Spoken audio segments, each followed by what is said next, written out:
વિવેકી, જે મનુષ્યો વિવેકી છે. મુનિ કોને કહેવાય છે? મનનશીલ.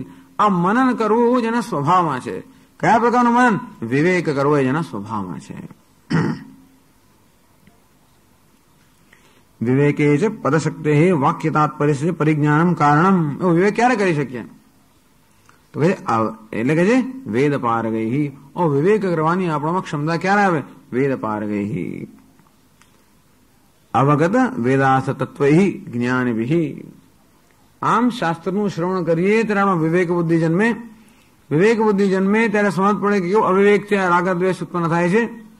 આમ વિવેક બુદ્ધિ કોણ આપણને આપે? શાસ્ત્ર જ આપે.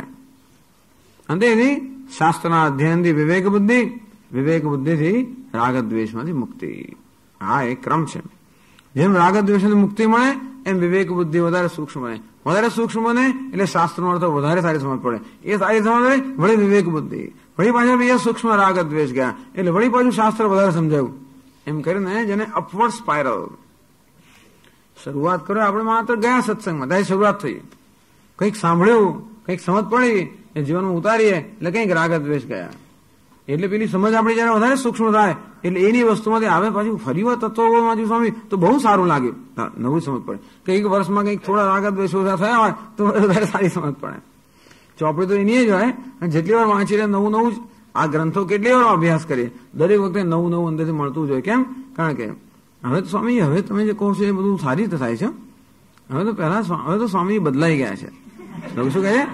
હવે તમે બદલાઈ ગયા છો માટે આવશે. એ વાત તો હશે જ કે સ્વામીજી તો બદલાય, પણ આપણે કઈ શાસ્ત્રો બદલાય કરતા હશે કે નહીં? ખરેખર તો આપણી બુદ્ધિ બદલાતી હોય છે. અંતેથી એકની એક જ વસ્તુ આપણે ધીમે ધીમે સારી રીતે સમજાય છે.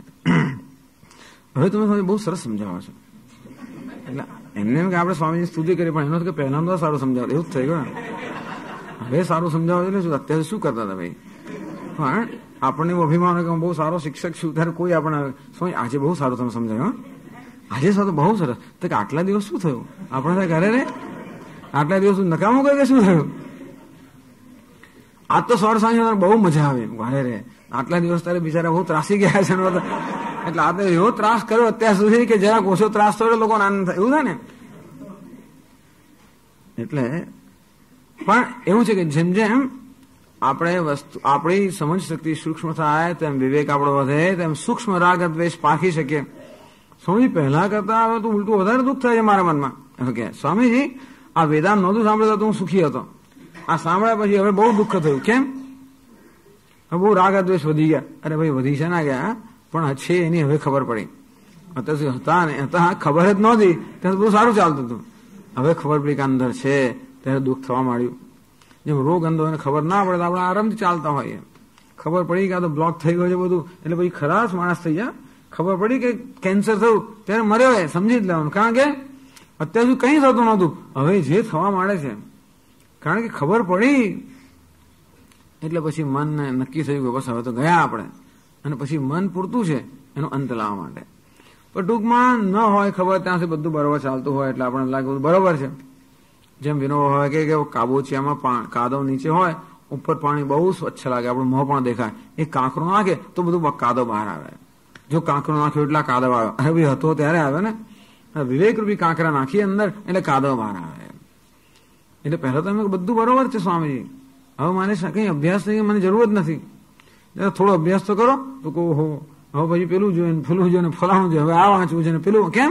હવે ખબર પડી કેટલી જરૂર છે અને કેટલું બધું છે, કેટલું બધું છે. જેમ નથી એટલે મને ચિંતા થાય કે આ બધું બરોબર થઈ ગયું. એનો અર્થ કે આ બધું સમજાય જ કે નથી સમજાતું. એનો અર્થ નહીં કે સમજાય એટલે દુઃખ જ થવું જોઈએ કે એવું, એમ નહીં. પણ જેમ આપણે સંવેદનશીલ બનીએ, જેમ સંગીતનું વધારે સારું જ્ઞાન થાય એમ જરા પણ અપશુદ્ધો તરત પારખી શકે. નહીં તો ઢોલ વાળામાં કશી ખબર ના પડે આપણને. જેમ કઈ સૂક્ષ્મ બનીએ તેમ એ બધી વસ્તુ આપણે પારખી શકીએ ને ના પારખી શકીએ. એટલે આ વિવેક આપણી બુદ્ધિને સૂક્ષ્મ બનાવે. એ વિવેક ક્યારે આવે? શાસ્ત્રોનું અધ્યયન શ્રવણ કરી ત્યારે. એમ કરવાથી બે પેલા અનેક પ્રકારના ખ્યાલ કે ભ્રમ જે છે ગ્રંથિઓ એ થોડી છૂટે. એ છૂટે એટલે મન થોડું મુક્ત થાય એટલે વિવેક જરા વધારે સૂક્ષ્મ બને એટલે બીજી વધારે ગ્રંથિઓ છૂટે. એમ કરીને આ પ્રક્રિયા ચાલતી હોય. એવું નહીં કે આમ એમ એક દાડો કશું કામ નીચેથી ઉપરથી નીચે આવી જશે અને કે અંદરથી ઉપર જશે, આવું નથી. આમ જેમ જેમ આપણે શ્રવણ કરતા જઈએ, સમજતા જઈએ, તેમ તેમ ધીમે ધીમે ધીમે આ વસ્તુઓ પેલું પોલરાઇડનો પિક્ચર જેમ ધીમે ધીમે સ્પષ્ટ બનતું જાય તેમ આ વસ્તુ ધીમે ધીમે સ્પષ્ટ બનતી જાય. કારણ કે આપણે આ બધું બહુ લાંબુ, આ તો ક્યારે પૂરું થશે સ્વામી? એને કશું કરો ને, આમ કંઈક શક્તિપાત કરી દો તો બધું કામ પતી જાય. શોર્ટકટ એ વાત તો સમજી શકાય એવી છે, પણ કારણ કે પણ આપણે શોર્ટકટમાં રસ હોવાને કારણે શોર્ટકટ મળતો નથી એમ કરી કેટલો સમય જતો રહે છે આપણો. શોર્ટકટ શોધવા માટે આપણે ફાંફા માર્યા જ કરીએ એમ કરીને આપણો સમય બગડ્યા જ કરતો હોય છે. દુનિયામાં કોઈ શોર્ટકટ મફતનું કશું મળતું જ નથી આવતું. કદાચ કોઈને માથે હાથ મૂકવાથી ચમત્કાર થયો સ્વામી વિવેકાનંદજીને, કારણ કે બધી હજારો લાખો જન્મ સુધી કંઈ કરી આવ્યા છે માટે, નહીં તો બધાને માથે હાથ મૂકતા છે રામકૃષ્ણ પરમહંસ, બધાને કંઈ થયું નથી આવતું. અંતેથી કોઈ હાથ મૂકીને મારું કશું થઈ જાય, થશે એવું એની ઈચ્છા છે તો ત્યાં સુધી આપણો તો પ્રયત્ન થવો જ જોઈએ. હાથ મૂક્યો એટલે કે આમ માથા પર હાથ મૂક્યો તો જ મૂક્યો ઓછો કહેવાય. ઘણી રીત છે ને, બધી શક્તિપાતની રીત ઘણી હોય છે. એક માત્ર નવો વિચાર આપવામાં આવે, એમાંથી એક ગ્રંથિ આપણી ખુલી ગઈ, એ શક્તિપાત, એ જ્ઞાનનો શક્તિપાત છે ને. બીજું શું છે કે અંદર ઝંઝાટ થાય, એ જ શક્તિપાત ઓછો કહેવાય. શક્તિપાત અનેક આ બહુ સૂક્ષ્મ શક્તિપાત છે ને. શાસ્ત્રો જે શક્તિપાત કરાવે છે એ બહુ સૂક્ષ્મ પ્રકારનો છે, પણ આપણને હંમેશા કઈ ઝણઝણાટીમાં રસ હોય છે. કારણ કે કંઈ થતું નથી સ્વામીજી, કંઈ થતું નથી અંદર, સારું નથી થતું, શાંતિ છે ને. થાય તો પછી એને કંઈક ડોક્ટર પાસે જવું પડે, કશું થયું અંદર તો પછી આપણે વિચારવું પડે કે આ શું થયું અંદર. નથી થતું કંઈ એવી, એ શરીરમાં કશું ના થતું કંઈ ચિંતા ના કરવી. એમાં એટલા બધા ગૂંચવાઈ ગયેલા છે આપણે થવાની અંદર કે આ વસ્તુમાં તો આ તો શાસ્ત્ર તો બરોબર છે, પણ આ બધું ના ભણે ના ચાલે. આવું ના ભણે ના ચાલે. કેટલું અહમ બ્રહ્માસ્મ કહી દો, કેટલી વાર કેટલું લાંબુ કરવાનું પછી એમાં. એટલે આપણામાં પેલી પ્રમાદ જેને કહેવાય, આળસ, બુદ્ધિમાં એક આળસ, વ્યક્તિત્વમાં આળસ, જરા તો બહુ મુશ્કેલ છે. ચલો આને આપણે જરા સરળ સરળ કરવા, પણ સરળ ન કરવું એવું નથી, પરંતુ એટલે આ જ્ઞાનને એટલા માટે સ્તુતિ કરે જેથી આપણામાં ઉત્સાહ જન્મે. આ પ્રયત્ન કરવાનો જે આંતરિક ઉત્સાહ જોઈએ, ઉત્સાહ ન હોય અને તો પછી આને આપણે વળગી રહી શકતા નથી. આપણે એમ કે ચાલો 2 વર્ષ સુધી બધું આવી જશે, એટલે કોર્સમાં જઈએ 2.5-3 વર્ષ થયા, બધું પતી ગયું, બસ પછી કઈ નહીં કરવાનું. અરે ત્યાં શરૂઆત જ થાય છે. 2-3 વર્ષ વેદાંત ભણ્યું એટલે શરૂઆત થઈ, 10-15 વર્ષ ભણ્યું એટલે હજી આમ ચાલે છે. એની કોઈ સમય મર્યાદા ને બધું હોતું નથી. અને આની શું કામ સમય મર્યાદા હોય? જો આ ભણવાથી આનંદ જ આવતો તો આપણે એવી શું કામ ચિંતા કરીએ ક્યારે પૂરું થશે? આ ક્યારે પૂરું થશે વિચાર ક્યારે કરીએ? જ્યારે આની કોઈ જાતની રેલેવન્સ આપણે ના સમજાતી હોય ત્યારે જ, નહીંતર ક્યારે પૂરું થશે આ બધું? એવું ક્યારે થાય? જ્યારે આ વસ્તુની ઉપયોગિતા ન સમજાય ત્યારે. આ તો ક્ષણે ક્ષણે જીવનનું ઉપયોગી વસ્તુ છે. ક્ષણે ક્ષણે આપણને કઈ ગ્રંથિઓમાં મુક્ત કરતો હોય, ક્ષણે ક્ષણે જ્ઞાનની નવી સીમાઓ ખોલતો હોય, અને ક્ષણે ક્ષણે આનંદ જયારે કારણ હોય ત્યારે ક્યારે પૂરું થશે અને શું થશે એવી ચિંતા થવી એ જરા મુશ્કેલીની વસ્તુ છે. અંતેથી આ પ્રમાણે કહ્યું, રાગદ્વેષના ધીમે ધીમે રાગદ્વેષના નિવારણથી સાધના શરૂ થાય અને છેવટે રાગદ્વેષના પૂર્ણ નિવારણથી એ પૂર્ણ થાય. વિવેકથી શરૂઆત થાય અને વિવેકથી જ આ વસ્તુ એનો અંત આવે. અવગત વેદાર્થ તત્વૈ જ્ઞાનિભિઃ એવં સમ્યક જ્ઞાન અધિકારિણમ સાધન ચતુષ્ટય સંપન્ન મુક્ત્વા. આમ સાધન ચતુષ્ટય સંપન્ન અધિકારી હોવો જોઈએ એવું કહી દીધું એમણે. કારણ કે વિવેકની વાત કરી અને શું કહ્યું? રાગ ભય દ્વેષ એટલે શમદમાદિની વાત કરી. એમ કરીને બધા સમજી લો કે સાધન ચતુષ્ટય સંપન્ન મુનિ વિવેકી હોવો જોઈએ, મુમુક્ષ હોવો જોઈએ. તો એને શેનું જ્ઞાન થાય છે? નિર્વિકલ્પ હૈ, સર્વ વિકલ્પ શૂન્ય હૈ, પ્રાણાદિ અધ્યારોપિત આરોપિત ધર્મ શૂન્ય હૈ. જે બધા ધર્મથી શૂન્ય, જે બધી વિશેષતાઓથી શૂન્ય, જે બધી મર્યાદાઓથી શૂન્ય, જે બધા દુઃખથી શૂન્ય, અથવા જે સર્વ બધા પ્રપંચથી શૂન્ય. અયમ આત્મા દૃષ્ટ હૈ. આ આત્મા આવા યથી કે મુનિ લોકોને એના દર્શન થાય છે. આત્મન ચાક્ષુષત્વ આશંકા એટલે આત્મા દેખાય છે તો કે ઉપલબ્ધ. દ્રષ્ટ એટલે દ્રષ્ટ કે આમ દેખાય કેમ કહેતા હશે? કારણ કે બધી ઇન્દ્રિયોમાં આંખ જે આપણી છે એ કેવી છે? સર્વ ઇન્દ્રિયોની રાજા કહેવાય. આંખથી જે જ્ઞાન થયું હોય એ હંમેશા સ્પષ્ટ હોય, કોઈ પ્રકારના સંશય વગરનો હોય. અને તેથી સ્પષ્ટ જ્ઞાન માટે જોવું એ શબ્દ વપરાતો હોય. અને તેથી નિર્વિકલ્પો હિ અયમ દૃષ્ટ. આવા મુનિઓ વડે આ નિર્વિકલ્પનું દર્શન થાય છે, એટલે કે એમને સ્પષ્ટ જ્ઞાન થાય છે. એ કેવા છે? વેદાંતાર્થ તત્પરૈ हि निर्विकल्प ही अयम दृष्ट. ही शब्द द्योतिमर्शमः वेदांतार्थ तत्पर ही. વેદાંતનો જે અર્થ છે એમાં જે તત્પરતા ધરાવે છે એવા આ મુનિ વડે આ તત્વનું દર્શન થાય છે. એ કેવું છે તત્વ? પ્રપંચોપશમ. પ્રપંચ હૈ દ્વૈત ભેદ વિસ્તાર. આ દ્વૈત ભેદભાવનો જે વિસ્તાર છે એનું નામ જ પ્રપંચ. સમજો કે ભેદભાવ સામે આપણો વિરોધ છે, આ બધું દેખાય છે એની સામે આપણો વિરોધ નથી. દ્વૈતની પ્રતીતિ કે દ્વૈત હોવું, બે વસ્તુ હોવી એ વિરોધ નથી. એમાં ભેદભાવ હોવો, મારું તારું હોવું, એમાં ભેદ એ સંસાર છે. આ મારું છે, આ તારું છે, આ હું છું, આ તું છે, અહમ મમ, ત્યાં સંસાર છે. ખાલી આ શરીર છે કે જગત છે એ સંસાર નથી. પણ આ જગત કરતા હું અટોલો છું, જુદો છું, એકલો છું, અને આ પ્રકારે આટલો હું છું અને તેથી હું અલ્પ છું, દીન છું, આ સંસાર છે. પ્રપંચ દ્વૈત ભેદ વિસ્તાર હે. અને છેવટે દ્વૈત પણ જેમાંથી આ જન્મે છે એ પણ ખરેખર અદ્વૈત આત્મામાં નથી. તસ્ય ઉપશમ અભાવ યસ્મિન સહ આત્મા પ્રપંચોપશમ. જેમાં કોઈ પ્રકારનો પ્રપંચ, દ્વૈત ભેદ વિસ્તાર, ભેદભાવ, અલ્પતા, હીનતા, દીનતા એવું કંઈ પણ છે એ સર્વથી શૂન્ય છે, મુક્ત છે એવો આત્મા પ્રપંચોપશમ, સર્વ અનર્થથી શૂન્ય. સર્વવિકલ્પ શૂન્યત્વ આત્મન સ્ફુટયિતુમ પ્રપંચોપશમ. નિર્વિકલ્પ એટલે કેવો? પ્રપંચોપશમ.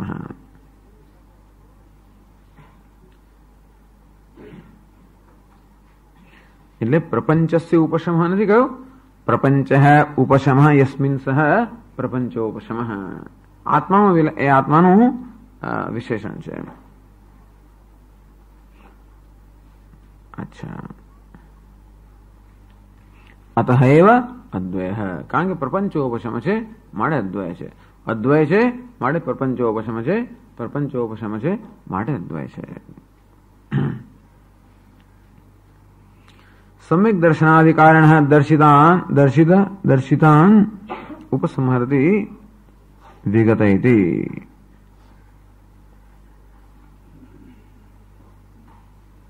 अनुपसंहारति એનો ઉપસંહાર કરે છે. આગળ કહે છે વિગત દોષૈ એવ પંડિતૈ વેદાંતાર્થ તત્પરૈ સંન્યાસિભિ પરમાત્મા દ્રષ્ટુમ શક્યઃ ન અન્યૈ રાગાદિ કલુષિત ચેતોભિ स्वपक्षपाति दर्शनैः तार्किकादिभिः इत्यभिप्रायः. विगत दोषैः पंडितैः एव वेदांतार्थ तत्परैः संन्यासिभिः परमात्मा द्रष्टुम शक्य है. આમ જેમણે પોતાના મનમાંથી સર્વ દોષને મુક્ત છે, સર્વ દોષથી મુક્ત થયા છે, પંડિતૈ અર્થાત જેનામાં આવી સૂક્ષ્મતા છે, પંડા છે, વેદાંતાર્થ તત્પરૈ વેદાંતનો જે અર્થ છે એ અર્થને સમજવાની તત્પરતા, વેદાંતનું તાત્પર્ય જે લોકો સમજ્યા છે, સંન્યાસી જેઓ સર્વ બધી કર્તવ્ય બુદ્ધિમાંથી મુક્ત છે, પરમાત્મા દ્રષ્ટુમ શક્ય હે એવા વડે જ આ પરમાત્મા દર્શન કરી શકાય. ન અન્ય બીજા વડે નહીં. રાગાદિક કલુષિત ચેતો ભી, જેનું ચિત્ત રાગ દ્વેષ વગેરેથી કલુષિત થયેલું છે એટલું જ નહીં, પણ રાગ દ્વેષ ન હોય અને છતાંય ધારો કે વેદ અને પ્રમાણ ન સ્વીકારતો તો પણ ન થાય. આ બધી જરૂરિયાત છે. રાગ દ્વેષ વીત રાગ ભય ક્રોધ મુનિભિ વેદ પારગૈ. અને આનું પ્રમાણ કહું છે વેદ છે. સ્વપક્ષપાતી દર્શન, ધારો કે રાગ દ્વેષ ન હોય અને છતાં પોતાના જ પક્ષપાત દર્શન, પોતાની બુદ્ધિથી જ દર્શન કરવાની એ લોકો અપેક્ષા રાખતા હોય, આમ વેદના પ્રમાણને ન સ્વીકારતા હોય, પોતાની બુદ્ધિથી અનેક પ્રકારની કલ્પના કરતા હોય. તાર્કિકાદિભિ એવા તાર્કિક લોકો ભલે રાગ દ્વેષ ન હોય પણ સ્વતંત્ર તર્કથી જે લોકો દર્શન કરવા માંગે એ પણ નથી કરી શકતા. એટલે વેદ પારગૈ ઇતિ અભિપ્રાય. આમ પારગ, વેદનો પાર જે પામેલા છે એને શું કહેવાય? વેદ પારગૈ. વેદનો પાર પામવો એટલે શું?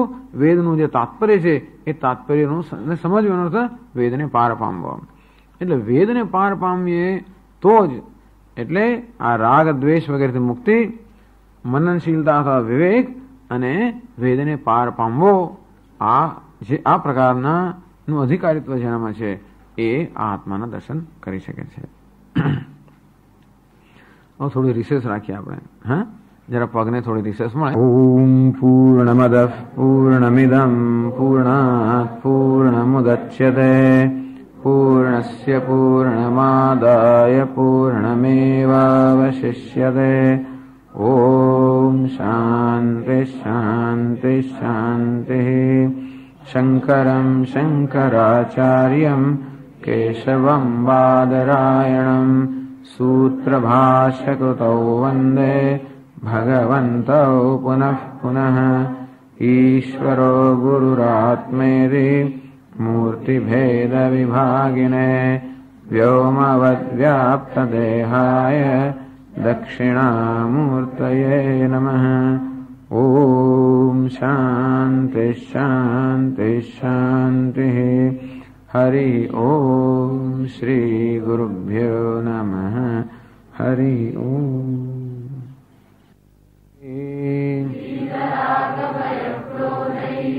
મુનિભિર્વેદ પારગૈઃ નિર્વિકલ્પો ह्यहं दृश्ययं दृष्टः प्रपञ्चोपशमोऽद्वयः.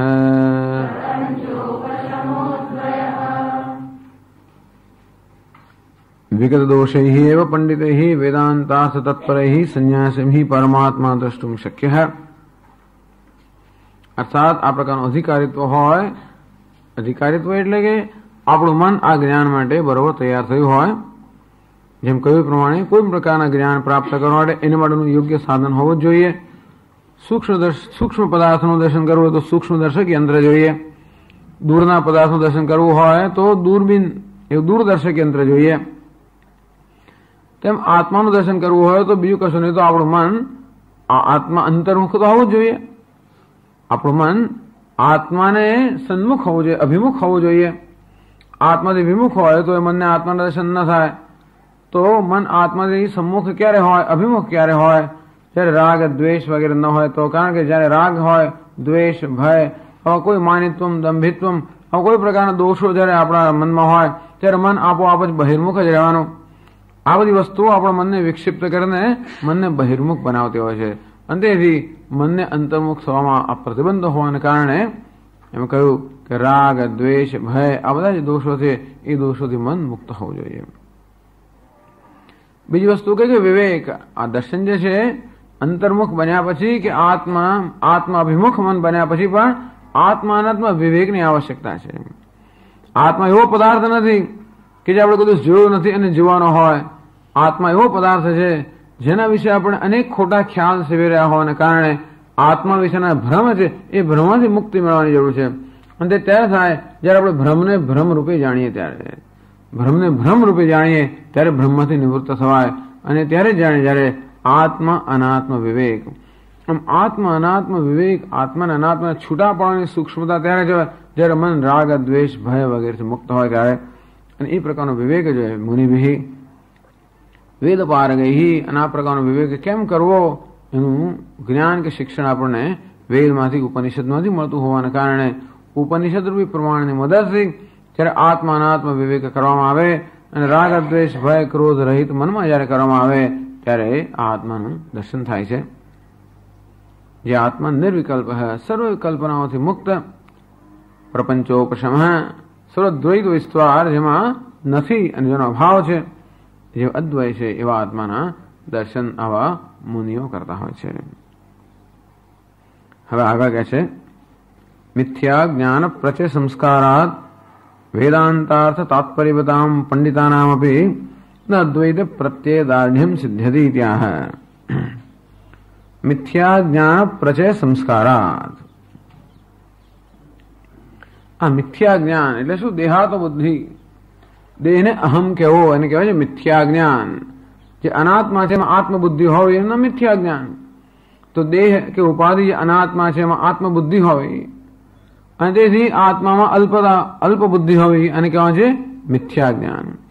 આ મિથ્યા જ્ઞાનનો પ્રચય, આનો જે સંસ્કાર એટલા દ્રઢ થઈ ગયા છે કે વેદાંતાર્થ તાત્પર્યવતામ પંડિતાનામ આપી, આમ જે લોકો વેદાંતના અર્થમાં જે તત્પર છે, એવા પંડિતો જે સૂક્ષ્મદર્શી છે, આવા લોકો વડે પણ ન અદ્વૈતે પ્રત્યય દાર્ઢ્યમ સિદ્ધ્યતિ, અદ્વૈતની અંદર જે પ્રત્યયની દ્રઢતા, અદ્વૈત જ્ઞાનમાં જે નિષ્ઠા પ્રાપ્ત થવી જોઈએ, એ વેદાંતના અર્થને ગ્રહણ કરવામાં જે તત્પર એને જે વરેલા કે સમર્પિત છે, એવા પંડિતો પણ આ પ્રકારની દ્રઢતા જ્ઞાનમાં પ્રાપ્ત નથી કરી શકતા. કારણ કે પેલા વિપરીત જ્ઞાનના સંસ્કાર જન્મો જન્મના એટલા દ્રઢ થઈ ગયા છે કે એ આ જ્ઞાન માટે અવરોધરૂપ બને છે. એટલે જ્ઞાનનો બીજો પ્રતિબંધક આવ્યો. આ મૂળ જ્ઞાનમાં 3 પ્રતિબંધક કહેવામાં આવે છે.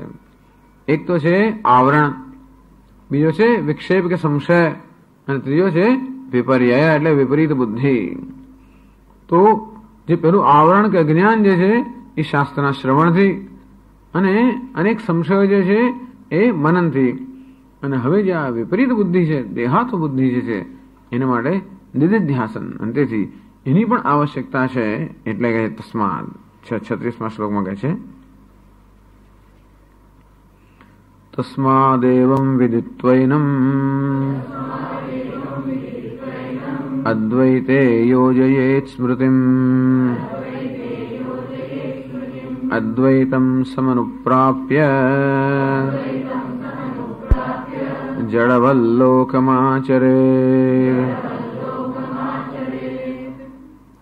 તસ્માદ એ કારણથી, કારણ તો આપ્યું નથી એમણે, પરંતુ આ પ્રકારના વિપરીત બુદ્ધિના કે દેહાત બુદ્ધિના સંસ્કાર ખૂબ દ્રઢ હોવાને કારણે એવમ વિદિત્વા આત્માનમ એવમ વિદિત્વા, આ પ્રકારે આત્માને જાણીને કે પ્રપંચોપશમ છે, શાંત છે, શિવ છે, એ પ્રકારે આત્માને જાણીને, પણ માત્ર એટલું જાણ્યા એ પૂરતું નથી. અદ્વૈતે યોજતે સ્મૃતિમ, આ અદ્વૈત તત્વમાં સતત પોતાની સ્મૃતિને કે પોતાના ચિત્તને સતત એમાં યોજવું જોઈએ. યોગી યુંજીત સતતમ આત્માનમ રહસ્ય સ્થિત એકાકી યત ચિત્તાત્મા નિરાશીર પરિગ્રહ. ભગવાન પણ કહે છે કે સતત આત્મસંસ્થમ મનઃ કૃત્વા, આપણા મનને આત્મનિષ્ઠ બનાવવું જોઈએ. કારણ કે મન ચંચળ છે. મન કેવું છે? અસ્થિર હોવાને કારણે વારંવાર એ પિતા પોતાની નિષ્ઠામાંથી ચલાયમાન થઈ જતું હોય છે. એટલે વારંવાર વળી પાછળને આત્મા કેન્દ્રિત કરવું, આ પ્રકારનો અભ્યાસ જેને નિધિધ્યાસન કહે છે. સ્મૃતિમ નિધિધ્યાસન રૂપામ સ્મૃતિમ યોજે. આ પ્રકારે એટલે શ્રવણ અને મનનથી આપણું આવરણ કે વિક્ષેપ દૂર થયા, સંશય દૂર થયા, તો પણ હજી દેહાત બુદ્ધિ નામનો એક પ્રતિબંધ રહી ગયો હોવાને કારણે એ પ્રતિબંધ હોય તો પણ એ જ્ઞાન થયું ન કહેવાય. જ્ઞાન ત્યારે જ થયું કહેવાય જ્યારે જ્ઞાન સહજ બની જાય, સ્પોન્ટેનિયસ બની જાય. જ્યાંથી સહજ ન બને ત્યાં સુધી, અર્થાત આપણા મનમાં બીજા બધા સંસ્કારોને કારણે જ્યાં સુધી આનો પ્રભાવ હોય ત્યાં સુધી આપણું મન એમાં હોય, પણ બીજા બધા સંસ્કારનો પ્રભાવ આવે એટલે વળી પછી આપણું મન ચલાયમાન થઈ જતું હોય, તો બીજા બધા સંસ્કારના પ્રભાવમાંથી મનને છોડાવવાની આવશ્યકતા છે. તેથી આની વારંવાર અભ્યાસ કરવાની જરૂર છે. એટલે સ્મૃતિમ અદ્વૈતે યોજયેત, અદ્વૈત તત્વમાં સતત આ સ્મૃતિને યોજવી જોઈએ. અર્થાત એનું સતત નિધિધ્યાસન, એટલે કે શિવોહમ, કે આત્મા હું છું, શાંતોહમ, પૂર્ણોહમ, શિવોહમ, આ જે છે સતત એનું દર્શન, એના દર્શનનો સતત અભ્યાસ કરવો જોઈએ.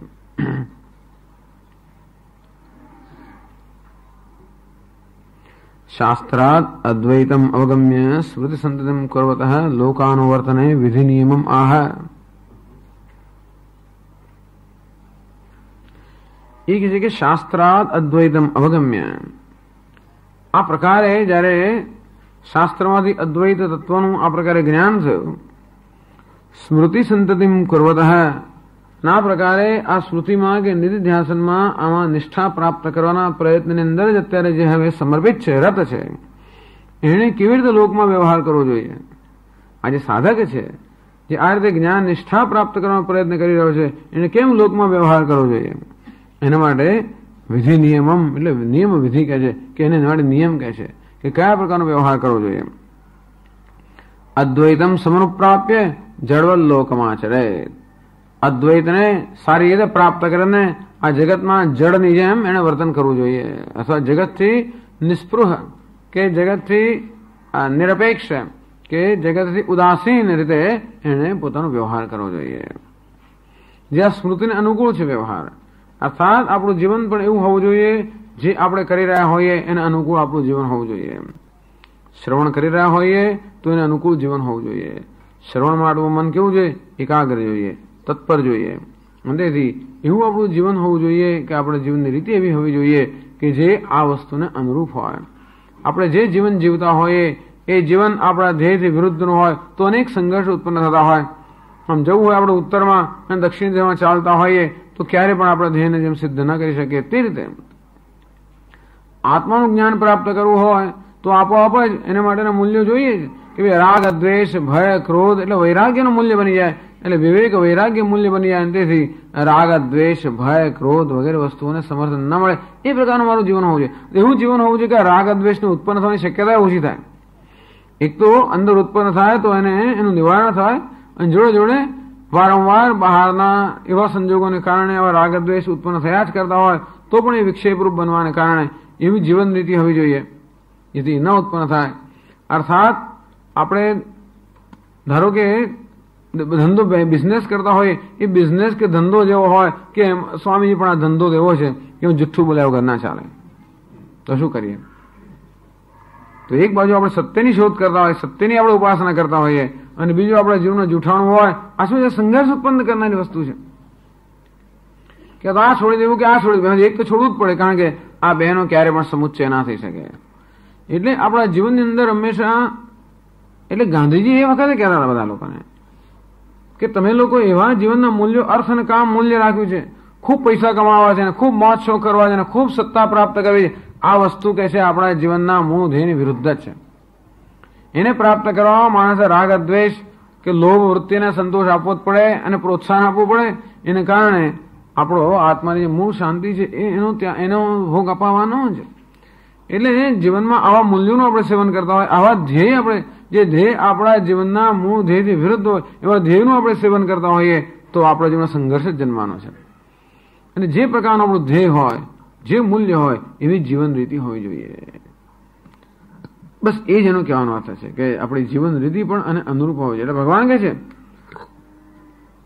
યોગી યુંજીત સદમ આત્માનમ રહસ્ય સ્થિત. આત્માનું સતત ચિંતન કરવું હોય, રહસ્ય સ્થિત એકાંત પ્રદેશમાં રહેવું જોઈએ, એકાકી એકલા રહેવું જોઈએ. એકલામાં જ પ્રેમ હોવો જોઈએ.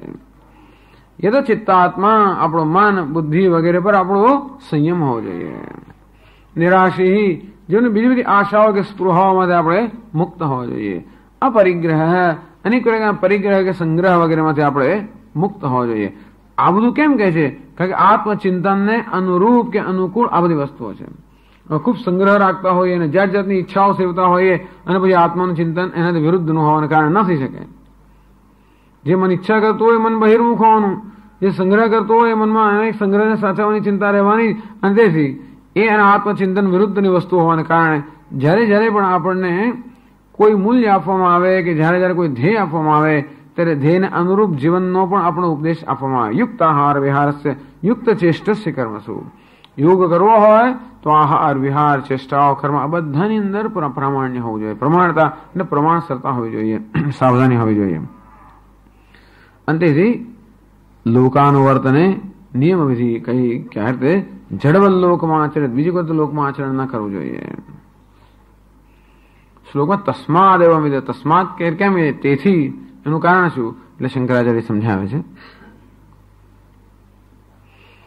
યસ્માત સર્વાનર્થ પ્રશમ રૂપત્વાદ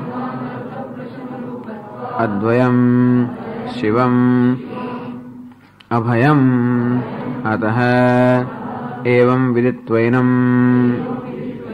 અદ્વૈતે સ્મૃતિમ યોજયે.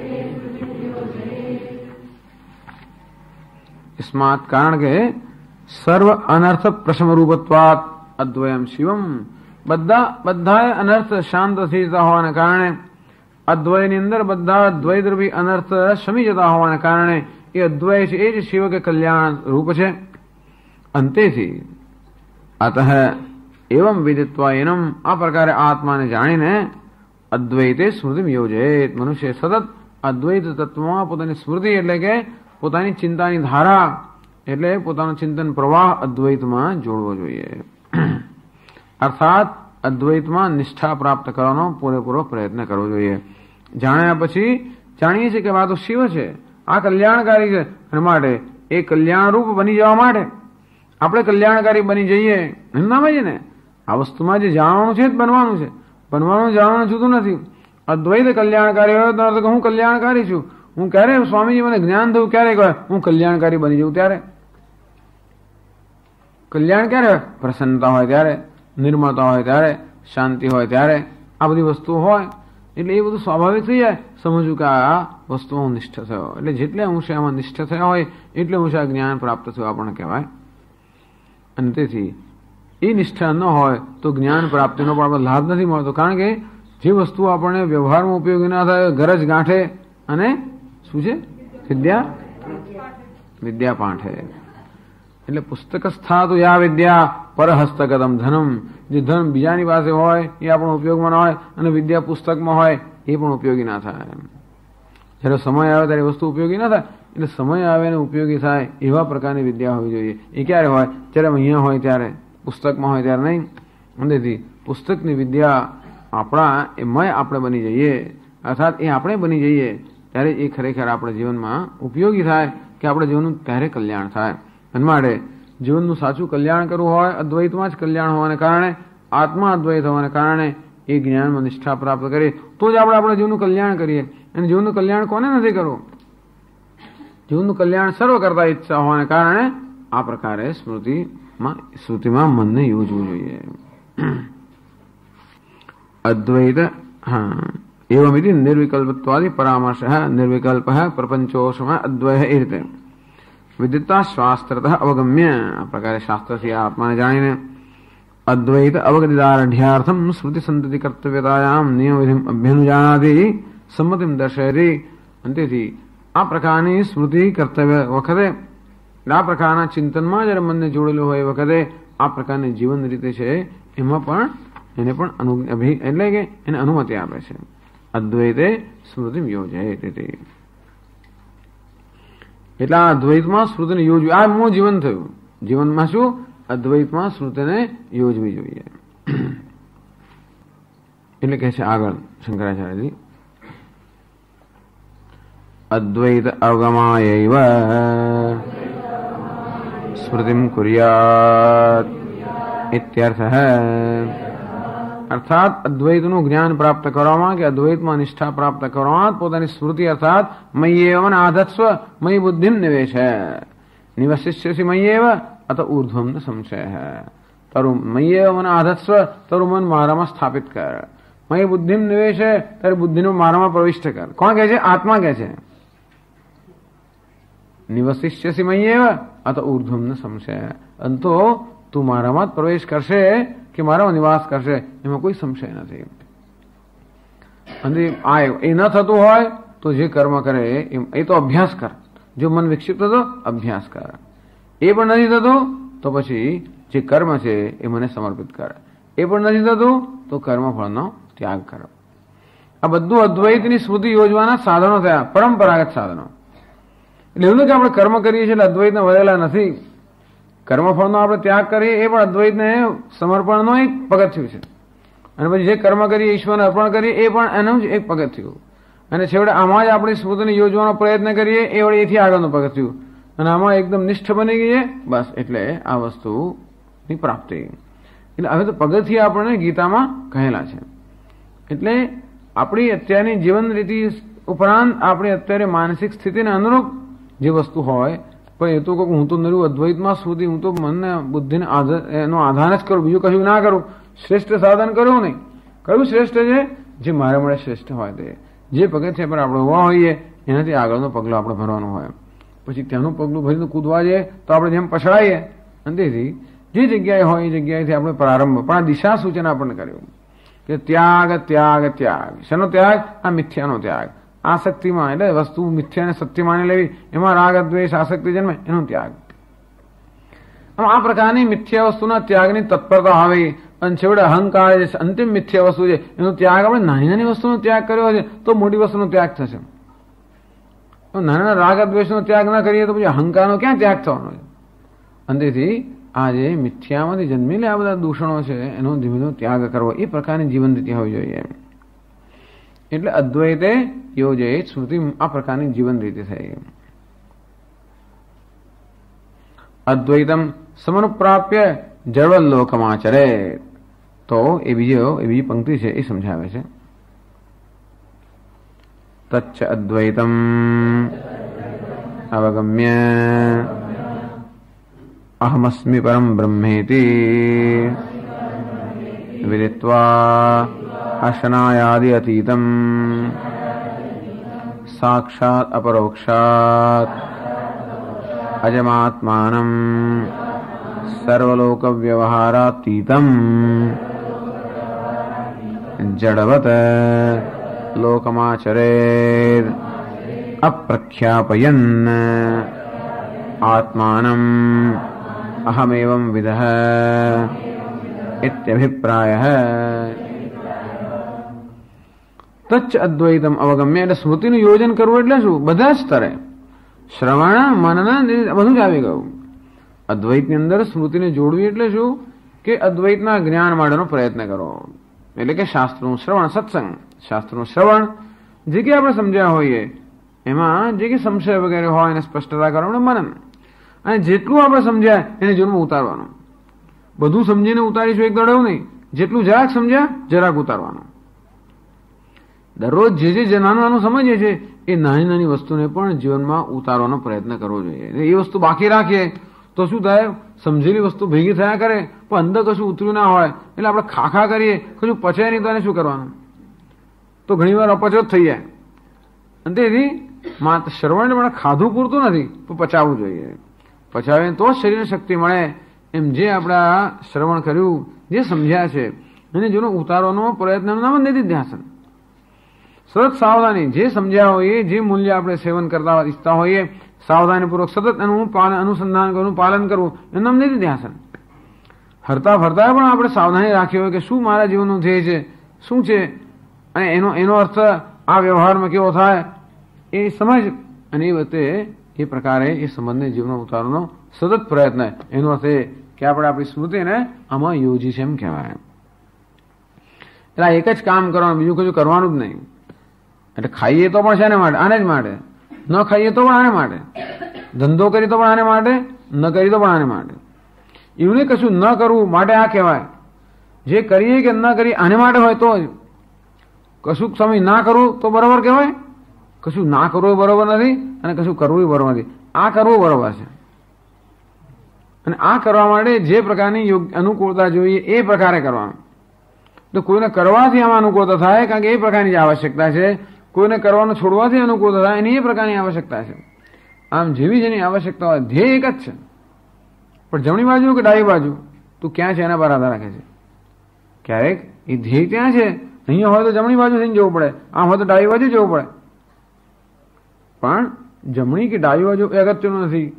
આ ધ્યેયની દિશામાં જે માર્ગ લઈ જતો હોય ત્યાં જવાનું. અને તેથી આપણે જે કરતા હોઈએ, એટલે જ કહ્યું ને, સુવે છે તો એને માટે, યુક્ત સ્વપ્નાવબોધ છે, જાગે પણ આને માટે, સુવે પણ આને માટે, વિશ્રામ કરે પણ આને માટે, શ્રમ કરે પણ આને માટે. અદ્વૈતે યોજે સ્મૃતિમ, કારણ કે અદ્વૈતા શિવા, એક અદ્વૈતા જ શિવ કલ્યાણકારી હોવાને માટે એમાં જ આપણી સ્મૃતિ, એમાં જ આપણી તત્પરતા, એ સતત આપણા મનનું એકમાત્ર એની આપણા મનની આગળ ધ્યેય તો કાંઈ એક જ, અને એ ધ્યેયને સિદ્ધ કરવા જે અનુરૂપ જીવન રીતિ હોય એ આપણે સ્વીકારીએ. તચ્ચ અદ્વૈતમ, હવે એમ કરે અદ્વૈત જ્ઞાન જયારે પ્રાપ્ત થાય, અહમસ્મી પરમ બ્રહ્મ ઇતિ અદ્વૈતમ વિદિત્વા, હું પરમ બ્રહ્મ છું આ પ્રકારનું જયારે જ્ઞાન થયું. કેવું બ્રહ્મ છું? અશનાયાદિ અતીતમ, અશનાયા, પીપાસા, ભૂખ, તરસ આ બધા સંસાર ધર્મથી અતીત છે.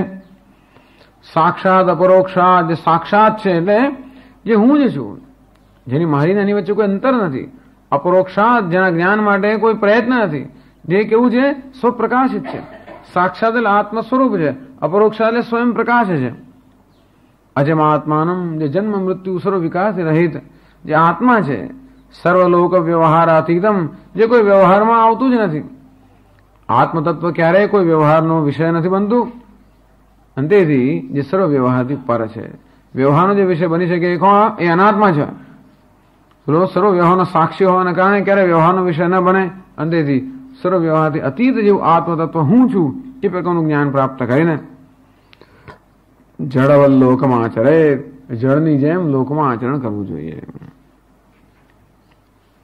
જળ સદૃશ્ય કથમ લોકાચરણમ અબુદ્ધિપૂર્વકારિત્વાત, માણસ જળની જેમ વર્તો હોય તો લોકમાં આચરણ કેમ કરી શકે?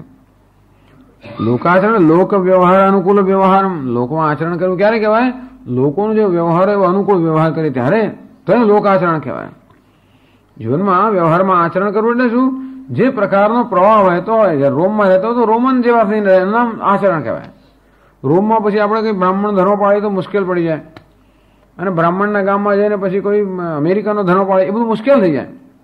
તેથી જેવો લોક વ્યવહાર હોય એ પ્રકાર અનુકૂળ જ્યારે વ્યવહાર કરતા હોઈએ, પણ જળ માણસ હોય જે વિચાર જ ના કરતો હોય એવો જળ માણસ અબુદ્ધિપૂર્વકારિત્વાત, લોકોને અનુરૂપ કે ત્યારે વ્યવહારને અનુરૂપ આચરણ ક્યારે કર્યું કહેવાય? આપણા બુદ્ધિ હોય ત્યારે, વિચારતા હોય ત્યારે. આ જળ માણસ કોને કહે? વિચારતો જ નથી, અને તો પછી કેવી રીતે લોકને અનુકૂળ આચરણ કરી શકે? એટલે કે જે સર્વલોક વ્યવહાર અતીતમ, અથવા અહીં તો સર્વલોક વ્યવહાર અતીત એવું લખ્યું છે. લૌકિક વ્યવહારાન અતીત્ય વિદુષ જડવદ આચરણ, એ કોઈ લૌકિક વ્યવહાર કરવાની એને આવશ્યકતા નથી. જડવત આચરણ કીદૃશમ ઇતિ અપેક્ષાયામ, કહે છે જડવત ઇતિ એટલે અપ્રખ્યાપયન આત્માનમ અહમ એવં વિદઃ, કોઈ જાતના લોકના વ્યવહારની ચિંતા કરવાની નહીં. અંદરથી જળ જાણે કશું જાણતો જ નથી, હું કશું સમજતો જ નથી, માટે વ્યવહાર આવો છે. મને ખબર નહીં કે આવું કાંઈ થાય અહીંયા આગળ, કેમ આમ કરું મને શું ખબર, કેમ તેમ કરું મને શું ખબર, તેથી મને કદી ખબર જ નથી. માટે પછી બે ધોલ મારતો હોય કશું વાંધો નહીં ભાઈ, એવું છે આમાં કે જળની જેમ વાચરણ કરી અને બે ધોલ લગાવે તો પણ કઈ વાંધો નહીં, એ એવી પૂરી તૈયારી આપણી હોય. પછી મારે ફાવે એમ કરવું અને પછી બે ધોલ લગાડે તો કે કેમ કરો છો, એવું નહીં. ફાવે એમ જ્યારે જળની જેમ વર્તવું હોય તો બધા લોકો આપણે જળની જેમ આપણી સાથે પણ વર્તે, તો એ આપણે ન ગમતો હોય જ ના ચાલે. એ લોકો મને જળની જેમ મારી સાથે વ્યવહાર કરે એ પણ મને સ્વીકાર્ય હોય, કારણ કે મને જ્યારે વ્યવહારની નથી પડી ત્યારે બીજાના વ્યવહારની પણ નથી પડી. જોકે એ કહે છે એવમ વિદો અહમિતિ આત્માનમ વિદ્યા અભિજનાદિભિ અપ્રખ્યાપયન, મૂકે તો જળનો અર્થ શંકરાચાર્ય એમ કહે છે કે અપ્રખ્યાપયન આત્માનમ અહમ એવમ વિધાયતિ, હું આમ છું એમ કરીને એવી કોઈ પ્રકારની જાહેરાત કર્યા વગર. એ જાહેરાત કરવાની બહુ જરૂર પડે છે ને આપણને, બહુ જરૂર પડે. કારણ કે નહીં તો લોકો આપણે સ્વામીજી લોકોને ખબર નથી કે હું કોણ છું, માટે લોકો આવી રીતે વર્તે છે. એ લોકોને ખબર પડે કે હું કોણ છું તો પછી બરોબર વર્તે. એ લોકો ખબર પાડવા નહીં ઈચ્છતા તો હું જાહેર કરું હું આમ છું. તમને ખબર છે હું ક્યાંથી આવ્યો છું, શું ભણ્યો છું, શું ત્યાગ કર્યો છે, શું છોડી દીધું, કેમ કર્યું, તેમ કર્યું. લોકોને હા બરાબર છે, બરાબર છે, બરાબર, મહાન ત્યાગી મહાન આમ છે. અંતેથી નહીં તો પછી આપણે લખીએ ફલાણા ફલાણા આમ બહુ લાંબુ ચડું નામ ને બધી ઉપાધિ ને બધું. કેમ? એટલે કે આપણી, કારણ કે આપણે આવશ્યક અપેક્ષા છે કે લોકોએ જાણવું જોઈએ કે હું કોણ છું, અને એ તમારી સાથે વ્યવહાર કરવો છે. એમ ન થાય તો મને શું થાય? દુઃખ થાય. અંતેથી લોકોને પોતે કોણ છે એ જણાવવાની એક આવશ્યક, એટલે આવો વેશ પહેરવાની જરૂર પણ છે એવી જ. અને અમારા બડા સ્વામીજી કે આ બ્રહ્મચારીનો વેશ આપ્યો એટલે કે તમારા માટે લોકો માટે છે. લોકો ખબર પડે આને અડકવું નહીં આવે કે આની, એટલે લોકોએ કેમ વ્યવહાર કરો એમને ખબર પડે એટલા માટે આ છે. જો કે આ છે માટે કેવો આપણે વ્યવહાર કરવો એ પણ ખબર પડે, પણ જો લોકોને ખબર પડે કે આની સાથે કેમ વ્યવહાર કરવો. ગમે તેવા પ્રશ્નો લોકોને આપું છે. સ્વામીજી કહે કે તમે એકવાર આવા સંન્યાસી અને કપડાં પહેર્યા એટલે સામાન્ય લોકોને આપું છે કે ભાઈ તમારી પત્નીનું નામ શું, ફલાણું નામ છે, એવું તો શું ના જ પૂછે, બીજું કશું નહીં. તો મૂર્ખ લોકો તો બધું જ પૂછી શકે, પણ સામાન્ય રીતે લોકો ના પૂછે. એટલે અમુક કેમ કેટલી તમારી આવક છે ને શું છે ને કેવો બેંક બેલેન્સ, આવા બધા પ્રશ્નો ના કરે. એમ કહીને ઘણા બધા બચી જાઓ. સ્વામીજી કહે છે કે અમુકમાંથી બચી જાઓ તો અમુક ના બચાય. એક વાર કહે છે અમેરિકામાં મિલ્વોકી શહેર છે, એમાં એક ઝૂ, એમાં કે એમના ભક્તો એમને લઈ ગયા હશે. તો ઝૂમાં સ્વામીજી ગયા અને ત્યારે બધું જોતા હશે, ત્યારે એકદમ એક યુવાન બે મિત્રો હશે, એક જણા કહે છે હે સ્વામીજી કહે છે એ ધીસ ઇઝ અનધર વન. એટલે સ્વામીજીને બતાવીને કે આમ દાઢી ના વિચિત્ર વેશ જોઈને પેલું આ જૂનું એક બીજું આવ્યું અહીંયા આ બીજું સ્પેસિમેન આવ્યું કે જે પેલા પ્રશ્નો ના પૂછે તો કે આવું પૂછવાનું નીકળે એટલે આવી પણ બધી તૈયાર રાખવી પડે પછી અંતેથી ઠીક છે જડવત લોકમાં ચરે પોતે આવો છે એવું કોઈ જાતની પ્રખ્યાતિ જો પ્રખ્યાતિ કરીએ તો પછી કહેનારા નીકળે હંમેશા કોઈ પ્રકારની પ્રખ્યાતિ કરે તો ભરતું હરને પૂછી લેવું એને હમણાં લખેલું જ છે ભોગે રોગ ભયમ કુલે હું મહાન અભિજન એટલે કહે છે ને વિદ્યા અભિજનાદિ હું તો બ્રાહ્મણ છું ફલાણા કુળમાંથી આવ્યો છું આમ એટલે લોકો તરત જોયું કે હા આ બ્રાહ્મણ છે ને આવું કરો છો તરત પૂછનારા નીકળે જો તમે જણાવ્યું કે હું ફલાણા જગ્યાએથી આવું છું ફલાણા ક્રોધ કેમ કરો છો એટલે આપણે આમ કશું જરા ખ્યાપના કરી એ તરત પછી લોકો હું કંઈક છું ઘરમાં જઈને લોકો શું કરે પોતે ગીતાના ક્લાસમાં જાય એટલે આમ જાણે કે પોતા આમ કંઈક થઈ ગયા એટલે ઘરની અંદર વાતાના અને પછી એટલે પોતાના પતિ પુત્ર બધાની સામે આમ એ લોકો કંઈક છે અને હું કંઈક છું હોલી કાવ છે ને કહેવાય હું તો હોલી કાવ છું આમ પોતે કોઈ પવિત્ર મહાન થઈ ગયા હોય અને એટલે બીજા પ્રત્યે આમ થોડું તુચકાની દ્રષ્ટિ બીજા ઉપદેશની દ્રષ્ટિ એવું થાય લોકો પછી તો એ જ જોતા હોય અને જરાક તમે પછી તમારા વ્યવહારમાં કંઈક આડું કર્યું કે તૂટી પડે તમારા પર કે ગીતાના ક્લાસમાં આવું શીખો છો તમારા સ્વામીજી આવું શીખવાડ્યું એટલે કશી પણ જો પ્રદર્શન ક્યાંય કર્યું તો સમજવું કે આક્રમણ માટેનું એક સ્થાન તૈયાર થવાનું છે ક્યાંય પ્રદર્શન કર્યું એટલે આક્રમણ માટેનું એ દુનિયાનો નિયમ છે એટલે કે અપ્રખ્યાપયન આત્માનમ અહમ એવમ વિધાયતી હું આવો છું એવા કોઈ પ્રકારની બહાર ખ્યાતિ કે બહાર જણાવ્યા વગર નમ જળવત હું કશું છું જ નહીં એનો અર્થ શું હું કશું છું જ નહીં વાસ્તવમાં હકીકત તો એ છે જ કે હું કશું છું જ નહીં ઉપાધિની દ્રષ્ટિએ કશું જ નથી માણસ અહંકાર ક્યારે કરે ઉપાધિ જે તુચ્છ છે ને મહત્તા આપવાને કારણે જ માણસને પોતાને મોટાનો ભાવ જન્મે ને મોટાનો ભાવ જન્મ્યો એનો અર્થ એ કે આપણે આત્માને જાણતા નથી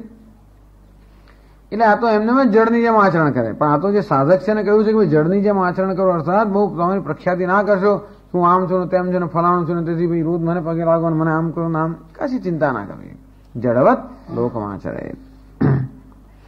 એવં વિદોહમિતિ આત્માનમ વિદ્યા અભિજનાદિ અપ્રખ્યાપયન જડવત એવ વિદ્વાન લોકમાચર ભલે ને વિદ્વાન હોય તો એ જળની જેમ જ આચરણ કરે છે અર્થાત એને એવું કોઈ પ્રકારનું અભિમાન હોતું નથી એને કોઈ પ્રકારનો ઉપાધિનો ખ્યાલ ન હોવાને કારણે પણ જળની જેમ આચરણ કરે એટલે કે બાલવત પિશાચ રમતે બાલોન્મત્ત તવદેવ બાળકની જેમ ઉન્મત્તની જેમ હંમેશા રમણ કરતો હોય એવા બધા વર્ણનો હોય છે એ અહીં કહે છે જડવત લોકમાચરે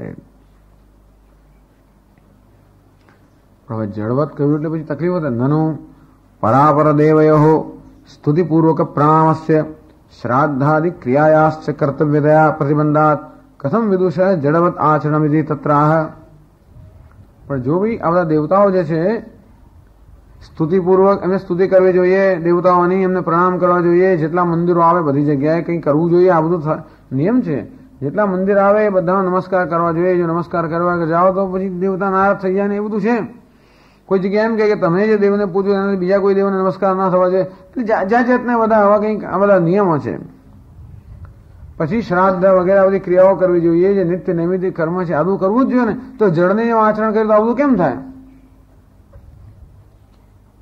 ક્રિયાયાશ્ચ કર્તવ્યતયા પ્રતિબંધાત આ જીવનમાં અનેક બધા કર્તવ્ય હોવાને કારણે કર્તવ્યો જળની જેમ આચરણ કરવામાં પ્રતિબંધરૂપ થાય છે એનું શું તમે તો કહો છો કે જળની જેમ વર્તો હોય તો બરોબર છે જળની જેમ વર્તો નહીં જળની જેમ આચરણ કરો એટલે કોઈ નિયમનું પાલન તો ના થાય એનો અર્થ પણ હવે નિયમનું પાલન કરવાનું અમારું કર્તવ્ય છે એનું શું અર્થાત જે નિત્ય નૈમિત્તિક કર્મ કે બધા જે વ્યવહારના જે એ છે એ આપણને પ્રતિબંધ રૂપ નડતા હોય છે તો જળવત આચરણ કેમ કરવું એટલે 37મા શ્લોકમાં કહે છે નિસ્તુતિર્નિર્નમસ્કાર નિસ્વધાકાર એવ ચ ચલાચલ નિકેતશ્ચ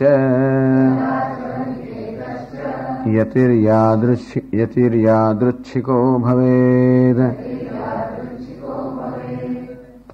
આ યતિ કેવો છે? નિસ્તુતિ, કોઈની સ્તુતિ નથી કરતો. નિર્નમસ્કાર, કોઈ નમસ્કાર નથી કરતો.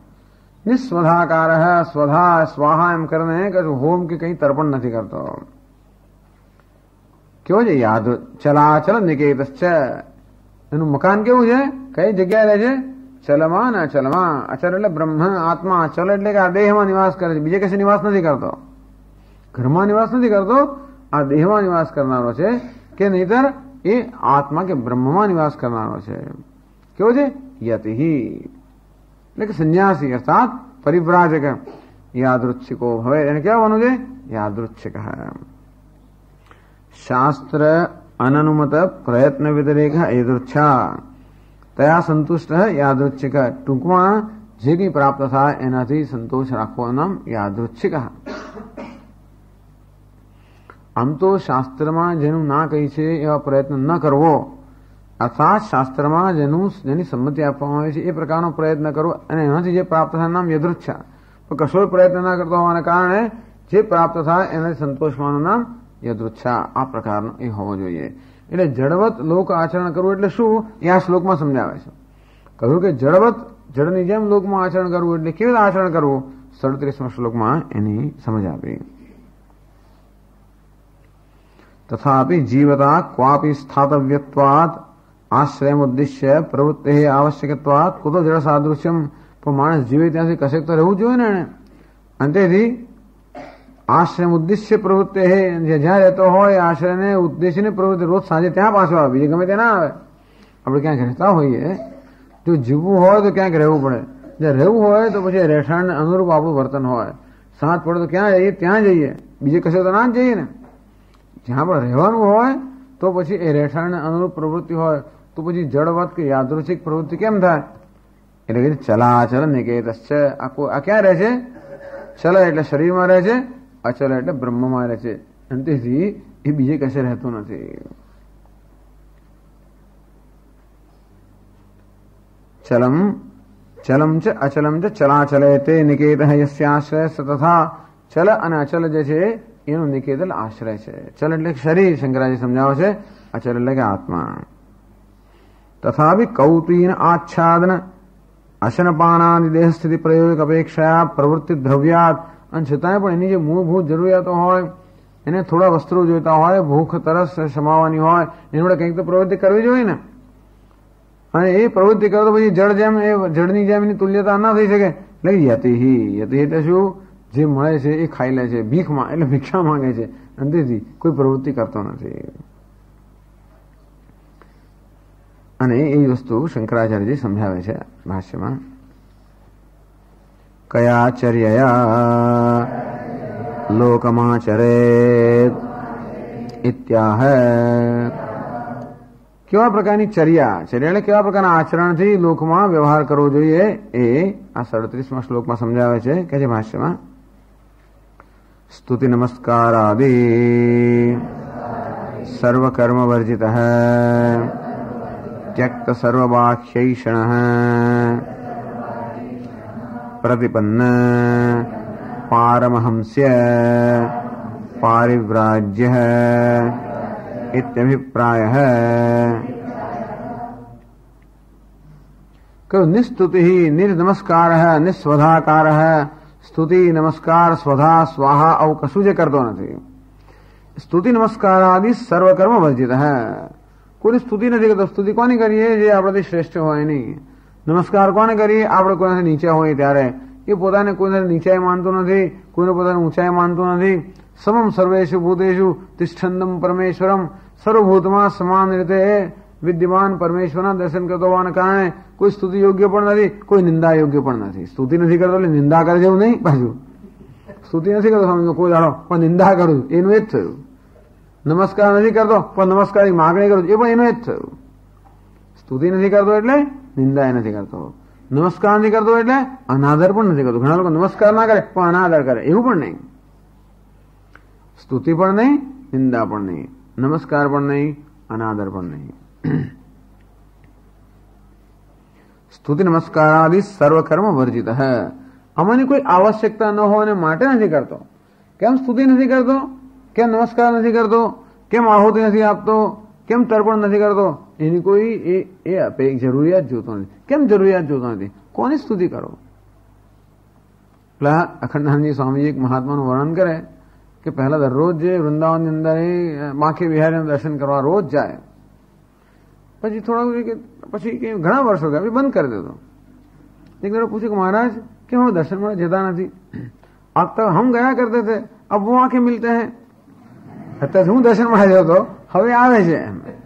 એની જરૂર નથી. જ્યાં સુધી જરૂર હોય ત્યાં સુધી દર્શન કરવા જતો, હવે જરૂર નથી. એટલે એવું નથી કે એ વ્યવહારનો તિરસ્કાર કરીને વ્યવહાર નથી કરતો. વ્યવહારનો અનાદર હોવાને કારણે વ્યવહાર નથી કરતો નહીં. એ વ્યવહારની આવશ્યકતા હોય ત્યાં સુધી વ્યવહાર માણસ કરે જ. પણ વ્યવહારની આવશ્યકતા ન હોય, કેમ નથી જમતા? ભૂખ નથી. પછી આપણે શું કહીએ આગળ? કેમ ખાવું નથી? તો કે ભૂખ નથી. માણસ જમે ક્યારે? ભૂખ હોય ત્યારે.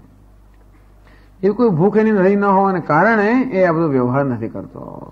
જે ભૂખ્યો છે એ માણસ જાત જાતનો વ્યવહાર કરે. સ્તુતિની જરૂર પડે. કેમ જરૂર પડે? કોઈક મારે એનો અનુગ્રહ જોઈતો હોય ત્યારે. નમસ્કારની પણ જરૂર પડે. ક્યારે? એનો અનુગ્રહ જોઈતો હોય ત્યારે. અથવા મારામાં મને એનો પૂજ્ય ભાવ હોય કે મારામાં હીન ભાવ એવું કશું હોય ત્યારે. કશું ભાવ નથી. આ બધા ભાવ ક્યાં છે? ઉપાધિના સ્તર પર હોવાને કારણે. ઉપાધિમાં અહમ ભાવ ન હોય તેથી આવા કોઈ ભાવ નથી. હું મારી જાતને ઉપાધિ માનતો તો બીજા લોકોને ઉપાધિ રૂપે જ મૂલવું, અને તો બી આ બધા ભાવ જન્મવાના. પણ હું મારી જાતને ઉપાધિ ન માનતો તો બીજાને ઉપાધિ ન માનતો તો પછી આ પ્રકારના ભાવ ન જન્મે. અને એ કારણથી એ આ પ્રકારે આવા વ્યવહારથી રહિત છે. એટલે કહે છે ત્યક્ત સર્વ બાહ્યૈષણ વર્ણાશ્રમ અભિમાનવત તત્તત કર્મ સુવર્તમાનસ્ય કથમિદમ વિશેષણમ. જે માણસ પોતાના વર્ણ આશ્રમના કર્મ કરતો હોય અને પોતાને વર્ણીના આશ્રમી માનતો હોય તો કે નહીં, ત્યક્ત સર્વ બાહ્યૈષણ. આ વ્યવહાર ક્યારે જરૂર પડે? જયારે કોઈ પ્રકારની ઈચ્છા હોય ત્યારે. ત્યક્ત સર્વ બાહ્યૈષણ.